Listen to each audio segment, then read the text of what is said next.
بسم اللہ الرحمن الرحیم۔ اللہ کے نام سے شروع جو بڑا مہربان نہایت رحم والا ہے۔ کامیابی کا نشہ کبھی دماغ کو چڑھنے مت دیجیے اور ناکامی کا صدمہ کبھی دل پر مت لیجیے۔ کسی نے پوچھا، بابا جی حسد کیا ہے؟ فرمایا، رب کی تقسیم سے اختلاف رکھنا۔ اگر آپ کا پڑوسی دیوبندی، بریلوی، اہل حدیث، شیعہ یا کچھ اور ہے تو اس کا حساب وہ خود دے گا، لیکن اگر وہ بھوکا مر گیا تو اس کا حساب آپ کو دینا ہوگا۔ کم بولنے والے اور دوسروں کی خوب سننے والوں کا ہر وقت ہر جگہ استقبال ہوتا ہے۔ لالچ ایسی پیاس ہے جسے سمندر کا پانی بھی نہیں بجھا سکتا۔ کسی سے نیکی کرو تو یہ سمجھ کر کرو کہ یہ نیکی تم اپنی ذات سے کر رہے ہو۔ تمہارے پاس اگر تمہاری پسندیدہ چیزیں نہیں تو موجود چیزوں کو ہی پسند کر لو۔ بات جب گھر سے نکل جائے تو پھیلتے ہوئے دیر نہیں لگتی۔ جھگڑا مول لینے سے غم کھانا زیادہ بہتر ہے۔ بھوک کی آگ تمام جذبوں کو جلا کر راکھ کر دیتی ہے۔ خرچ کرنے سے اگر ہاتھ نہ روکا جائے یا ذریعہ آمدن نہ ہو تو خرچ کرنے سے قارون کا خزانہ بھی ختم ہو جاتا ہے۔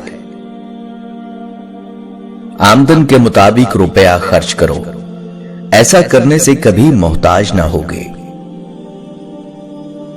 جو تو نہیں جانتا وہ کسی سے پوچھ لے، کیونکہ یہ تیرے لیے بہت بہتر ہے، ورنہ ذلیل و خوار ہوگا۔ لوگ مال سے محبت کرتے ہیں، جس کسی کے پاس ہوگا سب عزت کریں گے، جب اس کے ہاتھ سے چلا جائے گا تو کوئی اس کا سلام بھی قبول نہیں کرے گا۔ چالاک اور ہوشیار شخص کو وہیں سے نقصان پہنچتا ہے جہاں سے وہ بے فکر ہوتا ہے۔ اگر دوسروں کو کسی کام سے روکنا چاہتا ہے تو اس کی ابتدا اپنے آپ سے کر۔ دنیا میں سب سے مشکل کام اپنی اصلاح کرنا اور آسان کام دوسروں پر تنقید کرنا ہے۔ دوست کو دولت کی نگاہ سے مت دیکھو، وفا کرنے والے دوست اکثر غریب ہوتے ہیں۔ دو طرح سے چیزیں دیکھنے میں چھوٹی نظر آتی ہیں، ایک دور سے، دوسرا غرور سے۔ انسان کی زبان سے اس کی عیب اور خوبیوں کا پتہ چلتا ہے۔ بعض لوگوں کے مر جانے سے بہت سے لوگ مر جاتے ہیں، اور بعض لوگوں کے مر جانے سے بہت سے لوگ جینے لگتے ہیں۔ یہ اپنے اپنے کردار کا نتیجہ ہے۔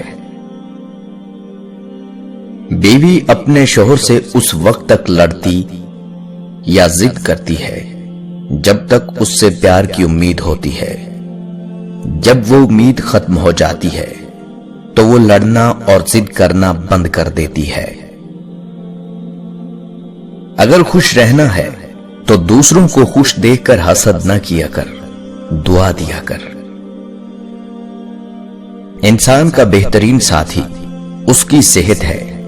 اگر اس کا ساتھ چھوٹ جائے تو وہ ہر رشتے کے لیے بوجھ بن جاتا ہے۔ لہذا اپنی صحت کا خیال رکھیں۔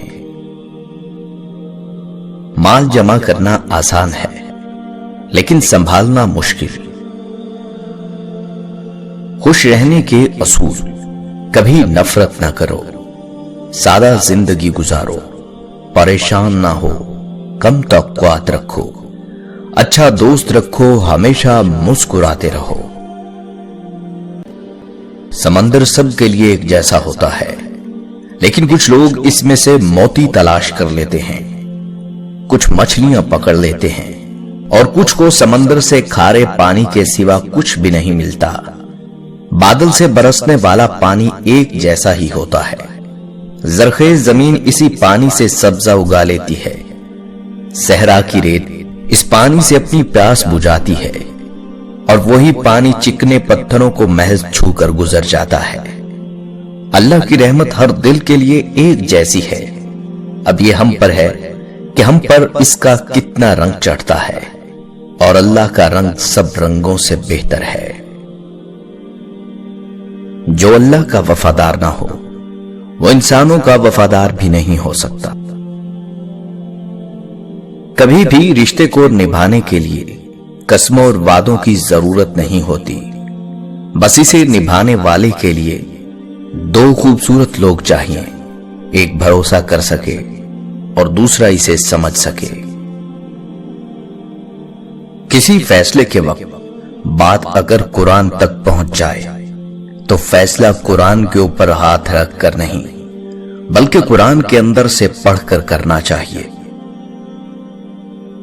اگر ہم زبان کی پھیلائی ہوئی مصیبتوں کا جائزہ لیں تو معلوم ہوگا کہ خاموشی میں کتنی راحت ہے۔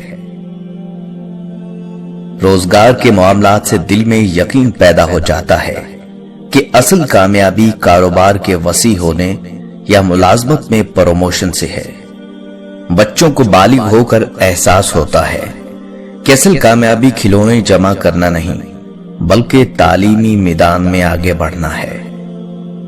جوانی ڈھلنے پر نقطہ نظر تبدیل ہو جاتا ہے کہ اصل کامیابی تو باصلاحیت اولاد، بڑے سے گھر اور بہترین گاڑی کے ہونے سے ہے۔